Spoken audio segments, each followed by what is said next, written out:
Production of X-rays. The lab setup shown here was designed by Coolidge, and hence it is called Coolidge tube.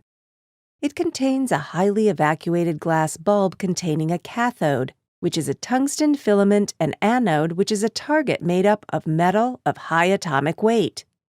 The pressure inside the bulb is maintained at 10 to the power of -6 millimeters mercury. When the cathode is heated by passing a current through it from a low-tension battery, it emits cathode rays. These rays are nothing but electrons. The filament is surrounded by a molybdenum cylinder, which is kept at a negative potential to the filament. This repels the electrons further, and hence the electrons form a fine pencil beam at the center of the cylinder. This pencil beam is also accelerated by the cylinder towards the target.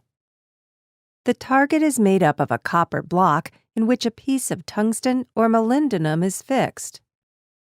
High thermal conductivity is used to carry away the heat generated to the cooling setup. Here we use copper, which is a good conductor of heat and can take the heat away from the molybdenum metal towards the water cooling system.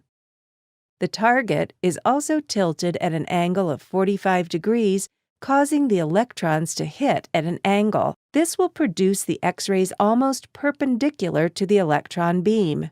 A very high potential of 20 kV is applied between the source and the target.